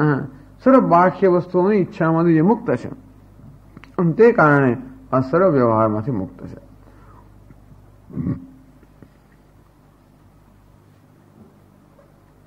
પ્રતિપન્ન પારમહંસ્ય પારિવ્રાજ્ય, જેને પરમહંસ અને પરિવ્રાજક. આ પારમહંસ એટલે પરમહંસની સ્થિતિ, પારિવ્રાજ્ય એટલે પરિવ્રાજકતાની સ્થિતિ એને પ્રાપ્ત કરે છે. પરમહંસસ્ય પારિવ્રાજ્યમ પ્રતિપત્વ અશક્યમ અપ્રમાણિકત્વ વગેરે. એટલે પરમહંસ એટલે હંસ એટલે કે પરમ બ્રહ્મની અંદર જે નિષ્ઠ છે, વિવેકી છે. પરિવ્રાજક અર્થાત કોઈ જગ્યાએ જેની આસક્તિ ન હોવાને કારણે સતત જે હંમેશા વિચરણ કરતો હોય, ક્યાંયની આસક્તિ નથી. એટલે એને કોઈ એવા આસક્તિની આવશ્યકતા નથી. કોઈ વસ્તુને પોતાની કહેવાની આવશ્યકતા નથી. આ મારું ઘર છે એવું કહેવાની જેને આવશ્યકતા નથી. કારણ કે એને બધે ઘર લાગતું હોય તો મારું ઘર છે એવું કહેવાની આવશ્યકતા ન હોય. કારણ કેવો છે? પરિવ્રાજક, અર્થાત જે સર્વત્ર અસક્ત છે. અંતો શંકરાચાર્યજી અહીંયાથી વાક્યો કહે છે શ્રુતિ અને સ્મૃતિના.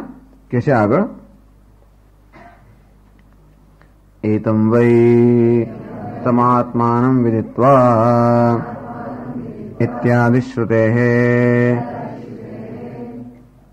તદ્બુદ્ધયઃ તદાત્માનઃ તન્નિષ્ઠાઃ તત્પરાયણાઃ इत्यादि स्मृतेश्च एतम वै तमात्मानं विदित्वा व्युत्थाय अथ ब्रह्मचर्यम चरन्ति. આવી જાતનું બૃહદારણ્યકમાં કહે છે કે આ પ્રકારે આત્માનું જ્ઞાન પ્રાપ્ત કરીને મનુષ્ય બધી ઈચ્છાઓમાંથી મુક્ત થઈ જાય છે. એટલે એતમ વૈ એટલે કે પરમહંસ. એટલે અમુક પ્રશ્ન એવો છે કે કોણે કહ્યું કે પરમહંસ અને પરિવ્રાજકની સ્થિતિને માટેનું પ્રમાણ કયું છે? એવું ક્યાંય એવું કોઈ શાસ્ત્રમાં લખ્યું છે કે માણસ આ પ્રકારે પરિવ્રાજક એટલે આવી રીતે પરિવ્રાજક બનવું જોઈએ, કે માણસ આવી રીતે ઘર છોડવું જોઈએ અને માત્ર ભિક્ષુ બનીને રહેવું જોઈએ? એવી જાતનું વસ્તુ પ્રમાણ છે? તો પ્રમાણ કહે છે એતમ વૈ તમાત્માનં વિદિત્વા. અપ્રામાણ્ય એટલે કે છે સંશયાદિગ્રસ્ત. હજી જ્ઞાન આપણને પરોક્ષ જ્ઞાન થયું તો પણ એ જ્ઞાનને અપરોક્ષ બનાવવા માટે પણ આ બધા વ્યવહારનો ત્યાગ કરે, એવું બૃહદારણ્યક ઉપનિષદમાં કહે છે. इत्यादि श्रुतेः तद्बुद्धयः तदात्मानः तन्निष्ठाः तत्परायणाः. भगवद गीता. એટલે વિદિત્વા यदि आपादिकं वेदनं व्युत्थान हेतुत्वेन उच्यते. એટલે પરોક્ષ જ્ઞાન થયું તો પણ માણસ એટલે મુમુક્ષ જે હોય, જે પણ કર્તવ્યનો ત્યાગ કરતો હોય છે, એ અહીં કહ્યું છે. પછી તદબુદ્ધય તસ્મિનેવ પરસ્મિન વસ્તુની વિષયાંતરેભ્ય વ્યાવૃતા બુદ્ધિ યેષામ તે તદબુદ્ધય, અર્થાત જેની આ પરમાત્મા પરમ બ્રહ્મમાં જેની બુદ્ધિ નિષ્ઠ થઈ છે. તદા આત્માન તદેવ પરમ વસ્તુ આત્મા નિરૂપચરિતમ સ્વરૂપમ યેષામ તે તદાત્માન, એ પરમ બ્રહ્મ જેનો આત્મ સ્વરૂપ છે. તદનિષ્ઠા, એ પરમાત્મામાં જેની નિષ્ઠા છે. તત્પરાયણા, એ જેનું પરમ અયન કે પરમ ગતિ છે, પરમ ધ્યેય છે. ઇત્યાદિ સ્મૃતેશ છે. અને આ રીતે આ લોકો કહેવાય છે પરમહંસ છે. પરમહંસ અર્થાત જે આત્મામાં આ રીતે નિષ્ઠ છે.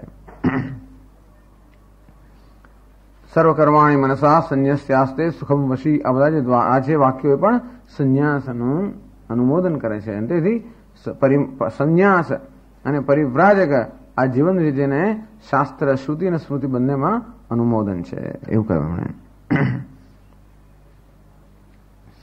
પછી આગળ ચલાચલ નિકેતશ્ચ, એ સમજાવે છે. ચલમ શરીરમ પ્રતિક્ષણમ અન્યથા ભાવાદ અચલમ આત્મતત્વમ યદા કદાચિત ભોજનાદિ વ્યવહાર નિમિત્તમ આકાશવત અચલ રૂપમ આત્મતત્વમ આત્મનઃ નિકેતમ આશ્રયમ આત્મસ્થિતિમ વિસ્મૃત્ય અહમિતિ મન્યતે યદા તદા ચલો દેહ નિકેતઃ યસ્ય સોયમ એવં ચલાચલ નિકેતઃ વિદ્વાન ન પુનઃ બાહ્ય વિષયાશ્રયઃ. ચલમ ચ અચલમ ચ ચલાચલે તે નિકેતઃ યસ્ય સહ ચલાચલ નિકેતઃ. આગળ સમજાયું. ચલ અને અચલ એ જેનો આશ્રય છે, જે ક્યાં રહે છે? ચલ અને અચલમાં રહે છે અજ્ઞાની પુરુષ. ચલ કોને કહેવાય? ચલમ શરીરમ, આ શરીરને ચલ કહેવામાં આવ્યું છે. કેમ? પ્રતિક્ષણમ અન્યથા ભાવાત, પ્રત્યેક ક્ષણે આ શરીર બદલાતું હોવાને કારણે એને ચલમ કહ્યું છે. જે પોતાની સ્થિતિ એક ક્ષણ માટે પણ જાળવી શકતું ન હોય એને કહેવાય ચલાયમાન. એટલે ચલાયમાન જેનો આશ્રય છે, એટલે ચલાયમાન શું છે? આ શરીર છે. તો અચલ શું છે? આત્મતત્વમ, જેમાં ક્યારેય કોઈ પ્રકારનું પરિવર્તન નથી. તો કે છે આ બે વસ્તુઓ એટલે ચલાચલ નિકેત. ક્યારેક આ ચલાયમાન શરીર છે એનું ઘર છે, અને ક્યારેક અચલ આત્મા છે એનું ઘર છે. અચલ આત્મા જ એનું ઘર છે, પણ ક્યારેક ક્યારેક આ ચલાયમાન શરીર પણ એનું ઘર, એને પણ એનું ઘર બનાવી દે છે. ક્યારે બનાવે છે? યદા કદાચિત ભોજનાદિ વ્યવહાર નિમિત્તમ, ક્યારેક ભોજન વગેરે વ્યવહારના નિમિત્ત માટે આત્મસ્થિતિ વિસ્મૃત્ય, પોતાની આત્માની સ્થિતિને વિસ્મરણ કરીને અહમિતિ મન્યતે, આ દેહ હું છું એમ જયારે માને છે. કારણ કે ભૂખ તરસ વગેરે ક્યાં છે? દેહમાં છે. અને તેથી દેહની સાથે તાદાત્મ્યને કારણે પોતાને ભૂખ અને તરસ લાગી એવું જયારે માને, અને ત્યારે ભૂખ અને તરસને छिपाવવા માટે ભિક્ષાટન વગેરે જયારે કરે, ત્યારે સમજવું કે આ કેવો છે? ચલ નિકેતન છે.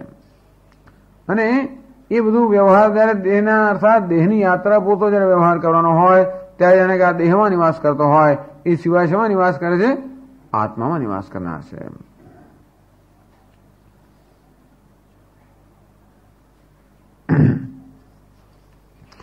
અવિવક્ષિતે હિ કાળ વિશેષે વિવક્ષિતમ વ્યવહારમ નિમિત્તીકૃત્ય આત્મસ્થિતિ મુક્ત વિશેષમતિ વિસ્મૃત્ય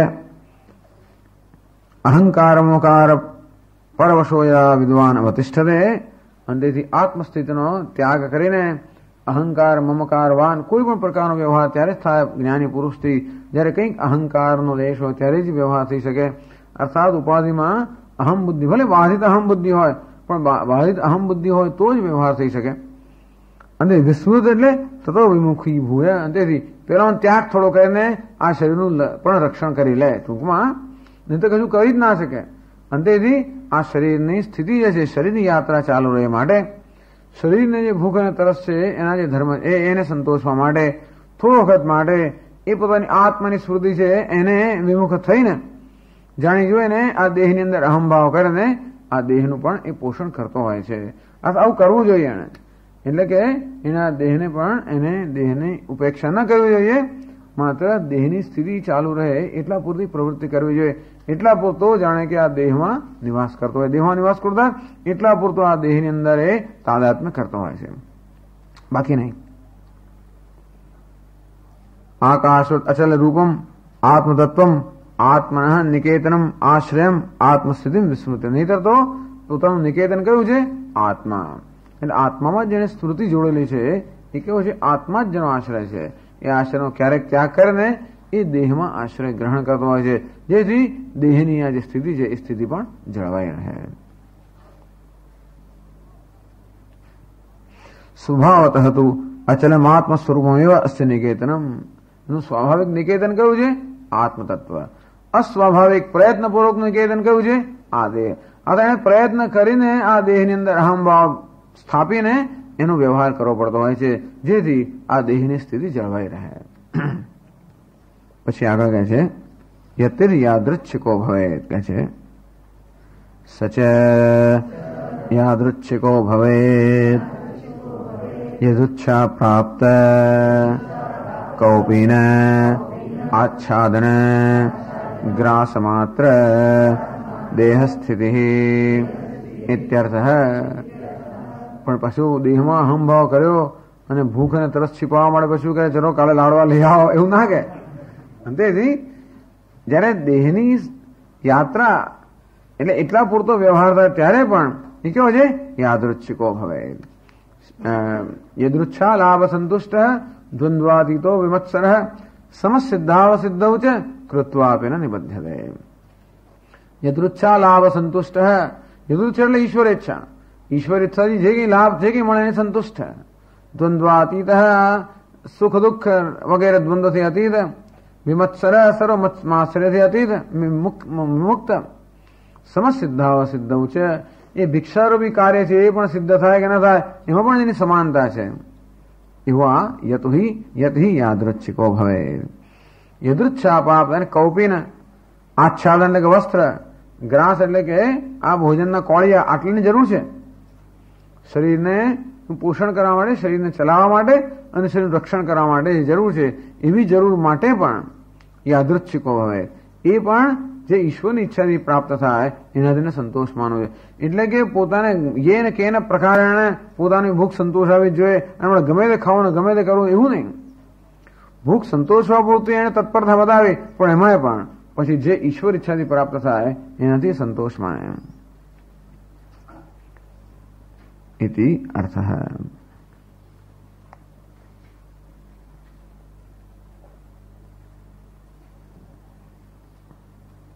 અને હવે આ પ્રકરણનો ઉપસંહાર કરતા કહે છે અહમેવ પરમ બ્રહ્મ ન મત અન્યદસ્તિ કિંચિદિતિ સ્મૃતિ સંતતિકરણ અભી ન કાળ વિશેષ નિયતમ કિંતુ નૈરંતર્યેણ કર્તવ્યમ.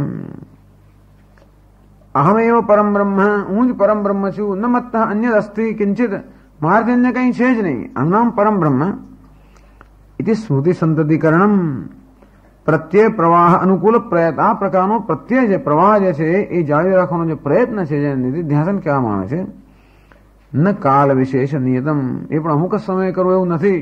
કિંતુ નૈરંતર્યેણ કર્તવ્યમ, એ પણ સતત કરવું જોઈએ. અર્થાત 15 મિનિટ સવારે અને સાંજે એવું નહીં, પણ સતત આ વસ્તુ, કારણ કે એ જ કલ્યાણકારી હોવાને કારણે. એટલે કહે છે 38મા શ્લોકમાં તત્વમાધ્યાત્મિકમ દૃષ્ટ્વા તત્વમ દૃષ્ટ્વા તુ બાહ્યતઃ તત્વીભૂતસ્તદારામઃ તત્વાદપ્રચ્યુતો ભવેદ. તત્વમ આધ્યાત્મિકમ દૃષ્ટવા, આધ્યાત્મિક એટલે શરીર અધિષ્ઠાનમ એટલે કે આત્મતત્વ. એટલે કે આ વ્યક્તિ જે છે એનું તત્વ કયું હતું કે આત્મા. આ પ્રકારે જાણીને તત્વમ દૃષ્ટવા તો બાહ્યતઃ, અર્થાત આ બહારના આકાશ વાયુ અગ્નિ જળ પૃથ્વી આ બહારનું જગત છે એનું તત્વ કયું હતું કે બ્રહ્મ. એટલે બંને તત્વને જાણવાનું, વ્યક્તિનું તત્વ અને સમષ્ટિનું તત્વ એ બંનેનું એક જ તત્વ છે. બંને રીતે જાણીને આમ વ્યષ્ટિ અને સમષ્ટિ બંનેનું જે અધિષ્ઠાન છે એ તત્વને જાણીને તત્વીભૂત જે તત્વીભૂત થઈ ગયો અર્થાત તત્વ સ્વરૂપ બની ગયો. તદારામ એ તત્વમાં જે આરામ છે તેમાં જ એની ક્રીડા છે. તત્વાત અપ્રચ્યુતો ભવે અને પછી એ તત્વમાંથી અપ્રચ્યુત તત્વમાંથી ક્યારે પણ એને પ્રચ્યુત ન થવું અર્થાત એનું સતત સ્મરણ રાખવું જોઈએ. એમાં નિષ્ઠ ન થવાય ત્યાં સુધી સતત એનું સ્મરણ રાખવું જોઈએ. એ સ્મૃતિમાંથી ક્યારે પણ ચ્યુત ન થવું જોઈએ.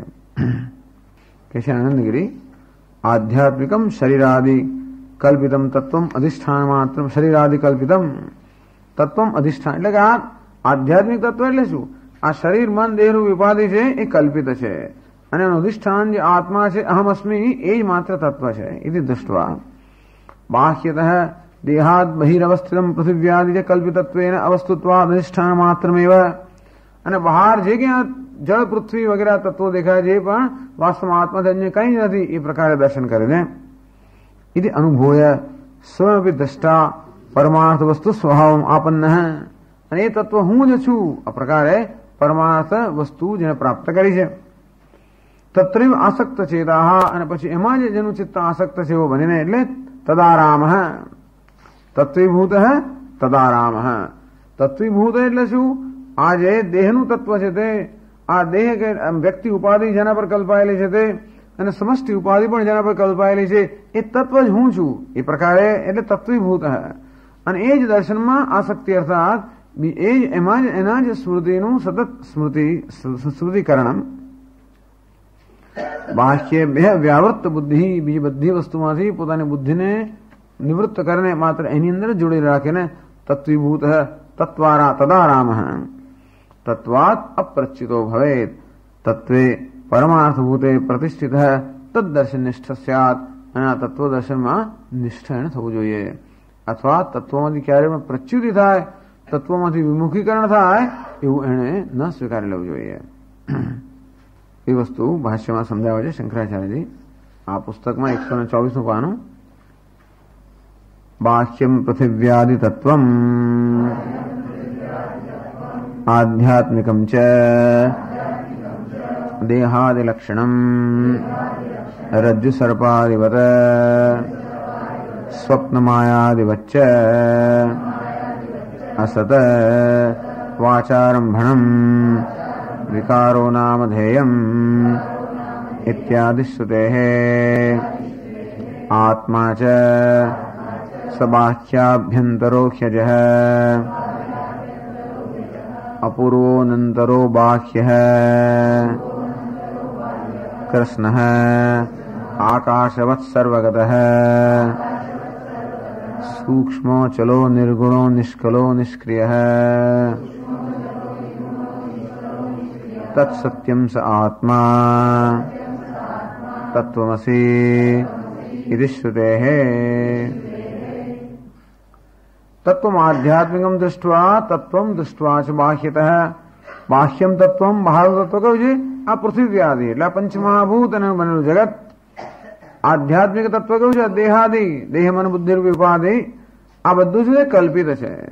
રજ્જુ સર્પાદિવત સ્વપ્ન માયાદિ વચ્ચે અસત આ પ્રકારનું દર્શન છે કે ઉપાધિ જે વ્યક્તિગત તત્વ છે અને આ સમષ્ટિ જગત એ જે બાહ્ય તત્વ છે એ બધું કેવું છે? વાસ્તવમાં કલ્પિત છે. જેમ રજ્જુ પર સર્પ કલ્પિત હોય તે રીતે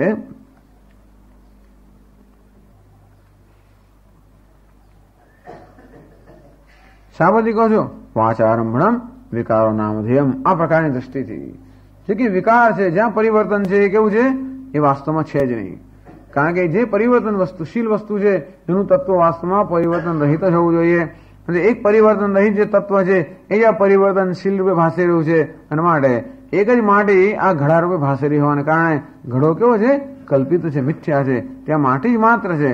આ રીતે બાહ્ય જે કંઈ છે અસ્થિ ભાતિ પ્રિય અન્ય કાંઈ જ નથી. અહમ પણ અહમ અસ્મિ ભામી પ્રિયથી કંઈ અન્ય જ નથી. આ રીતે એ નામરૂપ છે એ કેવું છે? આરોપિત છે. ત્યારે તત્વ કેવું છે? નામરૂપ આરોપિત હોય તો આત્મા કેવું છે? આત્મા છે સબાહ્યાભ્યંતર આ એક જગ્યાએ નથી થતું અનેક જગ્યાએથી લખેલા વસ્તુઓ છે. સબાહ્યાભ્યંતરો ह्यजः મુંડકોપનિષદ. આત્મા કેવું છે? બાહ્ય આભ્યંતર અજહ આ શ્લોકને અનુરૂપ વસ્તુ કહે છે. तत्वम आध्यात्मिकम दृष्टवा तत्वम दृष्टवा च बाह्यतः। પણ આત્મા કેવો છે? બાહ્ય આભ્યંતર. જો બહાર છે અને આભ્યંતર છે એ જ આત્મા છે. જે અજહ જન્મરહિત, અપૂર્વ, અનંતર, અબાહ્ય. આ બધું આગળ આવી ગયું. અપૂર્વ જેનું કોઈ કારણ નથી, અનંતર જેનું કોઈ કાર્ય નથી, અબાહ્ય જે પ્રત્યેક આત્મા છે, કૃષ્ણ જે પૂર્ણ છે, આકાશવત સર્વગત આકાશ જેમ સર્વવ્યાપી, સર્વને અવકાશ પ્રદાન કરનાર, સર્વનો આધાર કે અધિષ્ઠાન, સૂક્ષ્મ જે કોઈ જ્ઞાનેન્દ્રિય કે કર્મેન્દ્રિયનો વિષય નથી, અચલ જેનામાં કોઈ ચલાયમાનતા કે વિકાર નથી, નિર્ગુણ નિષ્કલ સર્વગુણથી, કળાઓથી, અવયવોથી રહિત છે, નિષ્ક્રિય સર્વ ક્રિયાઓથી રહિત. તો કે એકને એક વસ્તુ એટલે આ બીજી બધી જગ્યાએથી ઉદ્ધૃત કરવામાં આવવાના કારણે એકનો એક વિચાર કદાચ આ શબ્દોની અંદર પ્રગટ થતો હોય, પણ કહેવાનો ભાવ એ છે કે જે સર્વ પ્રકારના વિકારોથી, સર્વ કલ્પનાઓથી, સર્વ વિશેષથી મુક્ત છે. એ કોણ છે? એ ક્યાંક અન્યત્ર તત્સત્યમ સ આત્મા. એ જે છે એ જ સત્ય છે અને એ જ આત્મા છે. અને તત્વમસી તે જ તું છે. એ શ્રુતે એ આત્મા આવો છે. કોઈ એમ કે આ બધું જગત દ્રશ્ય છે અને હું દ્રષ્ટા છું, તો દ્રષ્ટા તો હંમેશા દ્રશ્યના સંદર્ભમાં હોય. તો કે એવો હું દ્રષ્ટા નથી. આપણે જયારે દ્રષ્ટા આપણે જાતને કહીએ ત્યારે એવો દ્રષ્ટા નથી જે દૃશ્યથી ભિન્ન હોય. આ દ્રષ્ટા કેવો છે? જે દૃશ્યના દ્રષ્ટા બધાનો અવભાષક છે.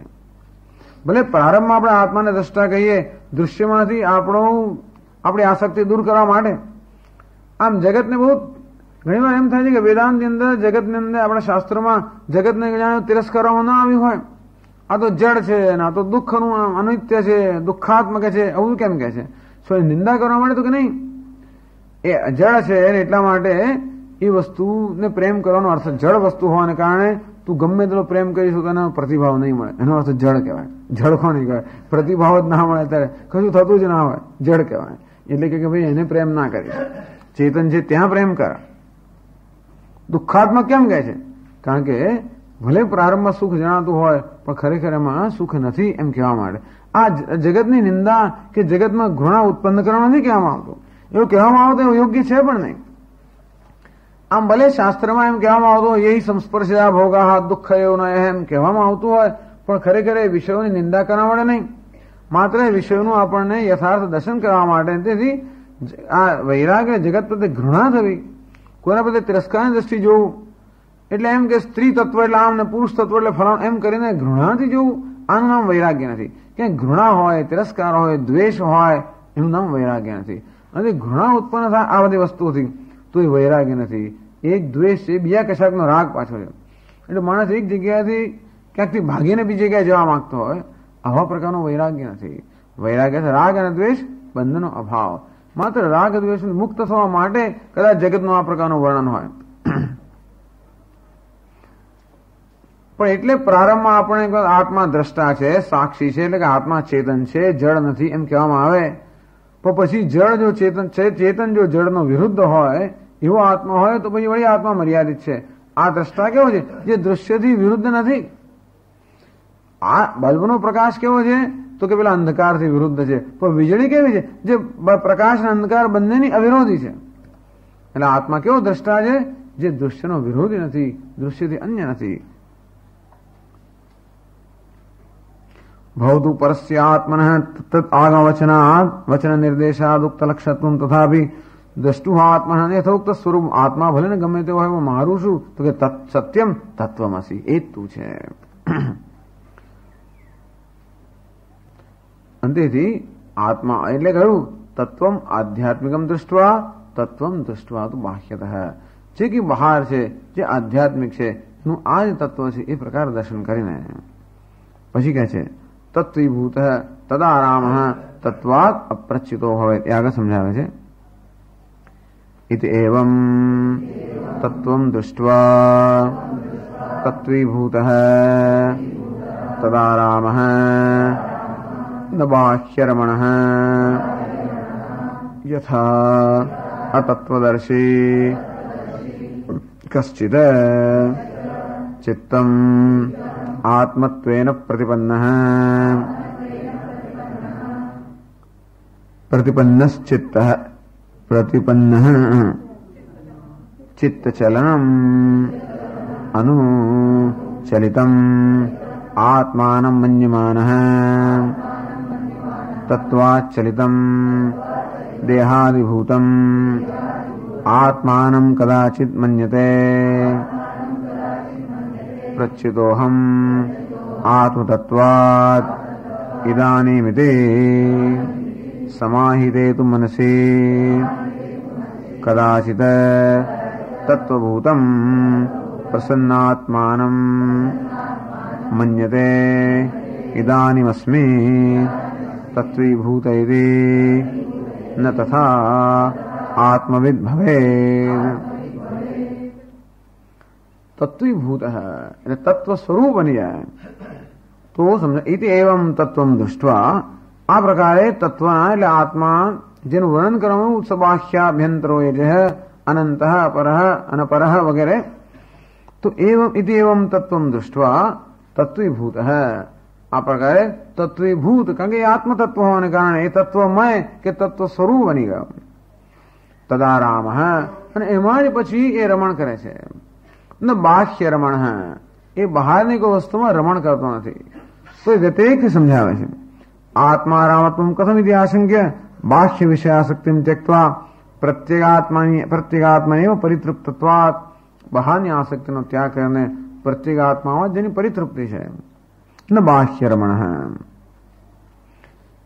એટલે તત્વીભૂત તદારામ તત્વાત અપ્રચ્યુતો ભવે એને ક્યારેય પછી તત્વમાંથી પ્રચ્યુત ન થવું જોઈએ એટલે તત્વમાંથી ચલિત ન થવું જોઈએ આમ તત્વમાંથી ચલિત થવું એટલે શું તો શંકરાચાર્ય સમજાવે છે કે અજ્ઞાની મનુષ્ય કેવો તત્વોથી ચલિત થાય અને વળી બાજુ તત્વમાં સ્થાપિત થાય એવાનું ન થાય તો તત્વોથી ચલિત ક્યારે થવાય આ તત્વને તત્વ માનતા હોય ત્યારે જ એટલે કે છે યથા અતત્વદર્શી જે તત્વદર્શી નથી એટલે કશ્ચિત ચિત્તમ આત્મત્વેને પ્રતિપન્ન ધારો કોઈ માણસ અચિત્ત કે મન છે એને આત્મા માનતો હોય આત્મા મનમાં શાંતિ હોય તો હું શાંત છું એમ માનતો હોય અને મન જયારે વિક્ષિપ્ત હોય હું વિક્ષિપ્ત હું એમ માનતો હોય આમ જે મનને આત્મા માને છે એવો મનુષ્ય કેવો હોય ચિત્તમ આત્મત્વેન પ્રતિપન્ન ચિત્તને જ આત્મા જે માનતો હોય ચિત્ત ચલનમ અનુમ ચલિતમ આત્માનમ મન્યમાન અને ધ્યાયતીવ લેલાયતીવ ચિત્તમાં ચલન થાય એટલે હું ચલાયમાન થઈ ગયો એવું માને કે ચિત્તને આત્મા માનતો હોવાને કારણે ચિત્ત ચલાયમાન થાય તો એ આત્મા ચલાયમાન થાય એવું માનનારો છે તત્વાચલિતમ દેહાધિભૂતમ આત્માનમ કદાચિત મન્યતે એ ક્યારેક ચિત્તમાંથી એની મતિ દેહની અંદર આવી જાય તો કહે રે હું આ આત્મામાંથી પ્રચ્યુત થઈ ગયો હવે ચિત્તમાંથી દેહમાં આવી ગયો એટલે એને એમ કે હું આત્મામાંથી ચલાયમાન થઈ ગયો એવું ક્યારે થાય જ્યારે આ દેહનું તત્વ પણ આત્મા છે એમ ન જાણતો હોય ત્યારે જે જ્ઞાની પુરુષ છે એને તો કહ્યું તે પ્રમાણે યત્ર યત્ર મનો યાતિ તત્ર તત્ર સમાદય બહારનું મન હોય તો પણ ત્યાં આત્મા જ છે અંદરનું મન હોય તો પણ આત્મા જ છે બહાર તો કે વિભૂતિ છે અંદર તો કે યોગ છે ગમે તે રીતે તેથી આત્મા એક જ અદ્વિતીય હોવાને કારણે ક્યારેય પણ એનું મન તત્વથી ચલાયમાન થતું નથી પણ જે મનુષ્ય જે ચલાયમાન વસ્તુને આત્મા માનતો હોય એ માણસ ચલાયમાન થયા કરવાનો જે કોઈ દેહને આત્મા માનતો હોય કે મન બુદ્ધિને આત્મા માનતો હોય તો મનને આત્મા ચિત્તને આત્મા માનતો હોય તો ચિત્તથી ચલાયમાન થાય તો પોતે ચલાયમાન થઈ ગયું એમ માને એટલે કે છે તત્વાચલિતમ દેહાધિભૂતમ આત્માનમ કદાચિત મન્યતે જ્યારે ચિત્ત એનું વિક્ષિપ્ત થઈ જાય ત્યારે મેં ઘરે રે હું ચલાયમાન થઈ ગયો પ્રચ્યુતોહમ આત્મતત્વાદિદાનિમિતિ હવે હું આત્મતત્વ એ સ્થૂલાદિ નિજ સ્વરૂપાત પોતે પોતાને જે આત્મા માને છે એનાથી હું પ્રચ્યુત થઈ ગયો એમ માને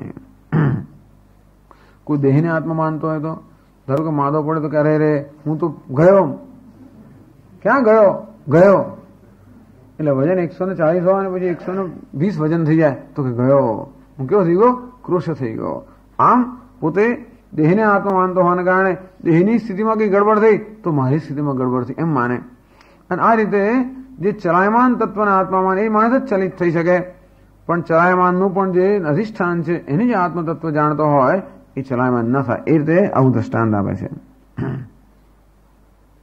વ્યતિરેક મુખેન વ્યાકરોતી આ વ્યતિરેકી દ્રષ્ટાંત આવે છે કે કેવો અજ્ઞાની પુરુષ તત્વથી કે આત્માથી ચલાયમાન થઈ જાય છે